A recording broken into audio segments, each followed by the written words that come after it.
আসসালামু আলাইকুম, স্বাগতম ব্রেকিং পয়েন্ট সংবাদে। আমি মোহাম্মদ রায়হান আজকের সব আন্তর্জাতিক খবর নিয়ে হাজির হয়েছি। শুরুতেই জানিয়ে দিব সংবাদ শিরোনাম, তারপর বিস্তারিত। মার্কিন জাহাজগুলোকে ইরানের জলসীমা এড়িয়ে চলার পরামর্শ যুক্তরাষ্ট্রের। ইসরায়েলের কোথায় কোথায় হামলা করা হবে বিলবোর্ডে দেখালো ইরান। রাশিয়া ইউক্রেন যুদ্ধ। ইরান ইসরায়েল সংঘাত, যে বোমা পাল্টে দিতে পারে যুদ্ধের সমীকরণ। যুদ্ধ শুরু করলে নিয়ন্ত্রণ করতে পারবেন না ট্রাম্প, ইরানের হুঁশিয়ারি। আপনি যদি ইসরায়েলের ধ্বংস চান এবং মুসলিমদের বিজয় চান, তাহলে ভিডিওটিতে একটি লাইক ও চ্যানেলটি সাবস্ক্রাইব করে যাবেন। আসসালামু আলাইকুম, স্বাগতম জানাচ্ছি ব্রেকিং পয়েন্ট সংবাদে। আমি মোহাম্মদ কিবরিয়া। এতক্ষণ শুনছিলেন সংবাদ শিরোনাম, এবার বিস্তারিত হয়। আন্তর্জাতিক রাজনীতির উত্তপ্ত পরিস্থিতিতে মধ্যপ্রাচ্যের জলসীমা আবারও আলোচনার কেন্দ্রবিন্দুতে উঠে এসেছে। বিশেষ করে যুক্তরাষ্ট্রের মেরিটাইম অ্যাডমিনিস্ট্রেশন বা সমুদ্র নিরাপত্তা বিভাগ সম্প্রতি যে সতর্কতা জারি করেছে তা অত্যন্ত তাৎপর্যপূর্ণ এবং গভীর বিশ্লেষণের দাবি রাখে। কারণ মার্কিন প্রশাসন তাদের পতাকাবাহী বাণিজ্যিক জাহাজগুলোকে ইরানের জলসীমা এবং এর আশেপাশের বিতর্কিত এলাকাগুলো যতটা সম্ভব এড়িয়ে চলার বা সর্বোচ্চ সতর্কাবস্থা বজায় রেখে চলাচল করার পরামর্শ দিয়েছে, যা কেবল একটি সাধারণ ভ্রমণ সতর্কতা নয়, বরং এর পেছনে রয়েছে দীর্ঘদিনের ভূরাজনৈতিক উত্তেজনা এবং সামরিক কৌশলের এক জটিল সমীকরণ। আপনারা জানেন যে পারস্য উপসাগর এবং হরমুজ প্রণালী হল বিশ্বের জ্বালানি সরবরাহের অন্যতম প্রধান ধমনী বা লাইফলাইন, যেখান দিয়ে প্রতিদিন বিশ্বের মোট তেল সরবরাহের একটি বিশাল অংশ পরিবাহিত হয়। তাই এই রুটে যে কোনো ধরনের অস্থিরতা বা জাহাজের ওপর হুমকির ঘটনা সরাসরি বিশ্ব অর্থনীতিতে তেলের দাম এবং সাপ্লাই চেনে প্রভাব ফেলে। যুক্তরাষ্ট্রের এই নির্দেশনার মূল কারণ হিসেবে বিশ্লেষকরা মনে করছেন, সাম্প্রতিক সময়ে ওই অঞ্চলে বাণিজ্যিক জাহাজ আটকের ঘটনা বা ড্রোন নজরদারির মতো বিষয়গুলো বেড়ে যাওয়া, যার ফলে মার্কিন প্রশাসন আশঙ্কা করছে যে কোনো ভুল বোঝাবুঝি বা ছোটখাটো ঘটনা বড় কোনো সংঘাতের রূপ নিতে পারে। বিশেষ করে যখন আঞ্চলিক উত্তেজনা তুঙ্গে থাকে, তখন সমুদ্রপথে বাণিজ্যিক জাহাজগুলো সফট টার্গেট বা সহজ লক্ষ্যবস্তুতে পরিণত হয়, যা অতীতে আমরা একাধিকবার দেখেছি। এই সতর্কবার্তায় বলা হয়েছে যে জাহাজগুলোকে তাদের ট্র্যাকিং সিস্টেম সচল রাখতে এবং যে কোনো সন্দেহজনক গতিবিধি দেখামাত্রই নিকটস্থ নেভাল ফোর্সের সাথে যোগাযোগ করতে, যা প্রমাণ করে পরিস্থিতি কতটা থমথমে।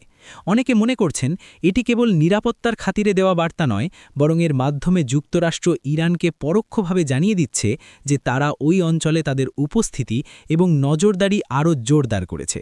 দর্শক, এই বিষয়টি নিয়ে আপনাদের কি মতামত?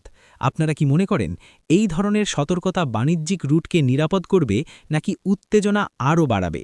কমেন্ট করে অবশ্যই জানাবেন এবং ভিডিওটি ইনফরমেটিভ মনে হলে একটি লাইক দিতে ভুলবেন না। পরবর্তী সংবাদের দিকে নজর দিলে দেখা যায়, মনস্তাত্ত্বিক যুদ্ধের এক নতুন অধ্যায় শুরু হয়েছে মধ্যপ্রাচ্যে, যেখানে প্রথাগত অস্ত্রের ঝনঝনানির পাশাপাশি এখন প্রোপাগান্ডা বা প্রচারণা ও যুদ্ধের অন্যতম হাতিয়ার হিসাবে ব্যবহৃত হচ্ছে।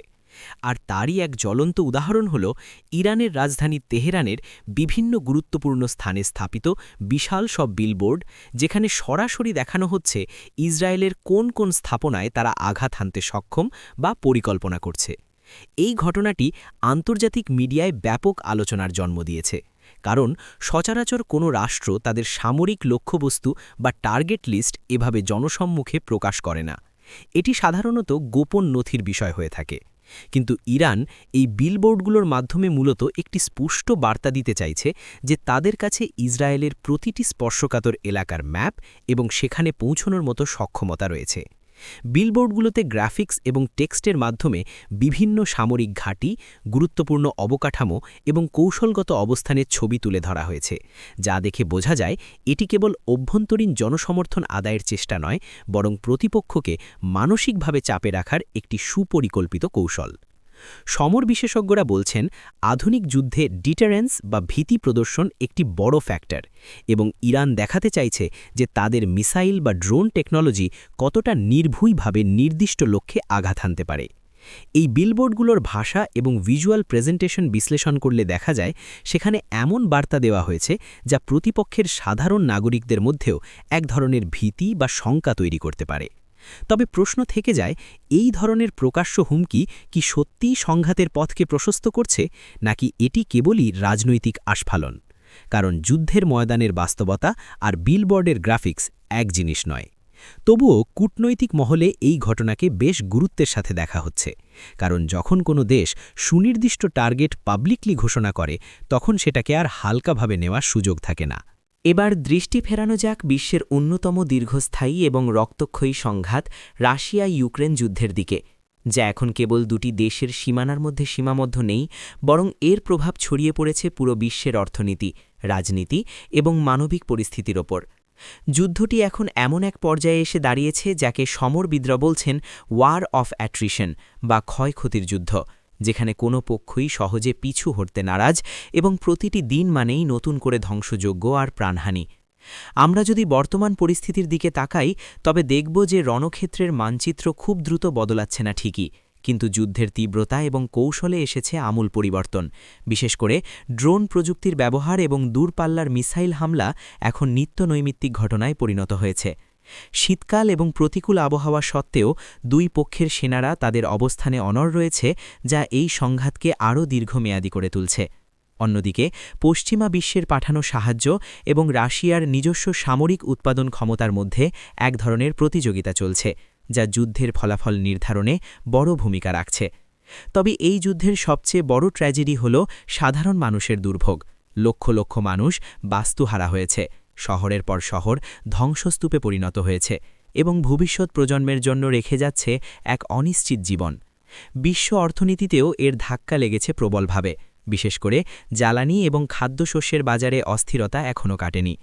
কূটনৈতিক স্তরে শান্তি আলোচনার কথা মাঝে মধ্যে শোনা গেলেও বাস্তবে তার কোনো কার্যকরী প্রতিফলন দেখা যাচ্ছে না, কারণ উভয় পক্ষই তাদের দাবিতে অনড়। রাশিয়ার লক্ষ্য যেমন ইউক্রেনের ন্যাটোতে যোগদান ঠেকানো এবং নির্দিষ্ট অঞ্চলগুলো নিজেদের নিয়ন্ত্রণে রাখা, তেমনি ইউক্রেনের লক্ষ্য নিজেদের সার্বভৌমত্ব রক্ষা করা। মধ্যপ্রাচ্যের উত্তেজনাপূর্ণ পরিস্থিতির মধ্যে নতুন করে যে বিষয়টি সবার ঘুম হারাম করে দিচ্ছে, তা হল ইরান এবং ইসরায়েলের মধ্যকার সম্ভাব্য সংঘাতের সমীকরণে নতুন এক বিধ্বংসী অস্ত্রের আবির্ভাব বা এমন কোনো বোমার প্রসঙ্গ যা যুদ্ধের মোড় পুরোপুরি ঘুরিয়ে দিতে পারে। সাম্প্রতিক বিভিন্ন গোয়েন্দা রিপোর্ট এবং সামরিক বিশ্লেষণে উঠে এসেছে যে প্রযুক্তির এই ইঁদুর দৌড়ে এমন কিছু অত্যাধুনিক মিসাইল বা বোমার কথা শোনা যাচ্ছে যা প্রচলিত আকাশ প্রতিরক্ষা ব্যবস্থা বা ডিফেন্স সিস্টেমগুলোকে ফাঁকি দিতে সক্ষম। বিশেষ করে হাইপারসনিক টেকনোলজি বা বাংকার বাস্টার ধরনের বোমার কথা এখানে বিশেষভাবে উল্লেখ করা হচ্ছে, কারণ এই ধরনের অস্ত্রগুলো এত দ্রুত গতিতে এবং এত নিখুঁতভাবে লক্ষ্যে আঘাত হানতে পারে যে এগুলোকে ইন্টারসেপ্ট করা বা মাঝপথে ধ্বংস করা অত্যন্ত কঠিন। ইসরায়েলের আয়রন ডোম বা অ্যারো সিস্টেম বিশ্বের অন্যতম সেরা প্রতিরক্ষা ব্যবস্থা হিসাবে পরিচিত হলেও নতুন প্রজন্মের এই হাইপারসনিক বা মাল্টিস্টেজ ব্যালিস্টিক মিসাইলগুলোর সামনে সেগুলো কতটা কার্যকরী হবে তা নিয়ে বিশেষজ্ঞদের মধ্যে যথেষ্ট সংশয় রয়েছে। যদি সত্যি এমন কোনো অস্ত্রের ব্যবহার শুরু হয়, তবে তা কেবল সামরিক স্থাপনা ধ্বংস করবে না, বরং পুরো অঞ্চলের ক্ষমতার ভারসাম্য বা ব্যালেন্স অফ পাওয়ার সম্পূর্ণরূপে বদলে দেবে। বিশ্লেষকরা বলছেন এই গেম চেঞ্জার অস্ত্র বা বোমা যুদ্ধের মনস্তাত্ত্বিক দিকটি পরিবর্তন করে ফেলেছে, কারণ এখন আর সংঘার চেয়ে প্রযুক্তির উৎকর্ষতা বেশি গুরুত্ব পাচ্ছে। বিষয়টি নিয়ে আন্তর্জাতিক মহলে গভীর উদ্বেগ রয়েছে, কারণ এক পক্ষের হাতে এমন বিধ্বংসী ক্ষমতা থাকলে অন্য পক্ষ পাল্টা ব্যবস্থা হিসেবে আরও ধ্বংসাত্মক পথ বেছে নিতে পারে, যা শেষ পর্যন্ত একটি সর্বাত্মক যুদ্ধের দিকে নিয়ে যেতে পারে। এই প্রযুক্তিগত প্রতিযোগিতা আসলে শান্তির জন্য হুমকি নাকি সুরক্ষার কবচ, তা নিয়ে বিতর্ক রয়েছে। দর্শক, আপনারা কি প্রযুক্তির এই ব্যবহারকে সমর্থন করেন, নাকি মনে করেন এটি বিশ্বকে আরও বিপদের দিকে ঠেলে দিচ্ছে? ভিডিওটি শেয়ার করে অন্যদেরও জানার সুযোগ করে দিন। মুদ্রা কথা হলো, এই নতুন বোমা বা প্রযুক্তির আলোচনা এখন আর কল্পবিজ্ঞান নয়, এটি এক রূঢ় বাস্তবতা যা মধ্যপ্রাচ্যের ভূরাজনীতিতে নতুন করে অস্থিরতার জন্ম দিয়েছে। সবশেষ সংবাদ শিরোনামে যে বিষয়টি উঠে এসেছে তা অত্যন্ত গুরুত্বপূর্ণ এবং কিছুটা ভবিষ্যৎবাণীমূলক, যেখানে ইরানের পক্ষ থেকে সরাসরি যুক্তরাষ্ট্রের সাবেক প্রেসিডেন্ট এবং আগামী দিনের সম্ভাব্য ক্ষমতাধর ডোনাল্ড ট্রাম্পকে উদ্দেশ্য করে একটি কঠোর হুঁশিয়ারি দেওয়া হয়েছে। ইরানের শীর্ষ পর্যায় থেকে বলা হয়েছে যে যদি ট্রাম্প বা তার প্রশাসন নতুন করে কোনো যুদ্ধ শুরু করে বা মধ্যপ্রাচ্যে সংঘাত উস্কে দেয়, তবে সেই যুদ্ধের নিয়ন্ত্রণ তাদের হাতে থাকবে না এবং এর পরিণতি হবে অকল্পনীয়। এই বক্তব্যটি এমন এক সময়ে এলো যখন যুক্তরাষ্ট্রের অভ্যন্তরীণ রাজনীতিতে ক্ষমতার পালাবদলের হাওয়া বইছে এবং ট্রাম্পের ফিরে আসার সম্ভাবনা নিয়ে বিশ্বজুড়ে আলোচনা চলছে। ইরানের এই হুঁশিয়ারির পেছনের যুক্তি হল অতীতে ট্রাম্পের সময় নেওয়া কিছু সিদ্ধান্ত, যেমন পরমাণু চুক্তি থেকে সরে আসা বা শীর্ষ জেনারেলকে হত্যার ঘটনা, দুই দেশের সম্পর্ককে তলানিতে নিয়ে ঠেকেছিল। তাই ইরান আগেভাগেই সতর্ক করে দিতে চাইছে যে এবার যদি কোনো ভুল পদক্ষেপ নেওয়া হয় তবে তার প্রতিক্রিয়া হবে চেইন রিঅ্যাকশনের মতো, যা একবার শুরু হলে থামানো কারও পক্ষেই সম্ভব হবে না, এমনকি স্বয়ং ট্রাম্পও তা নিয়ন্ত্রণ করতে পারবেন না।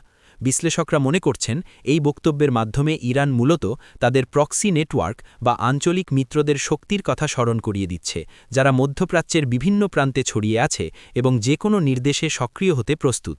অন্যদিকে ট্রাম্প তার স্বভাবসুলভ ভঙ্গিতে সবসময়ই কঠোর পদক্ষেপের কথা বলে থাকেন, যা এই হুঁশিয়ারিকে আরও প্রাসঙ্গিক করে তুলেছে। এটি কেবল একটি হুমকি নয়, বরং এটি একটি কূটনৈতিক বার্তা যে আগামী দিনে ওয়াশিংটনের নীতি যাই হোক না কেন, তেহরান তা মোকাবেলা করতে প্রস্তুত এবং সেই সংঘাতের ব্যাপ্তি কেবল দুই দেশের মধ্যে সীমাবদ্ধ থাকবে না। দর্শক, আপনারা কি মনে করেন? ট্রাম্পের নেতৃত্ব বিশ্ব রাজনীতির জন্য ঝুঁকিপূর্ণ, নাকি তিনি কঠোর হাতে পরিস্থিতি সামাল দিতে পারেন?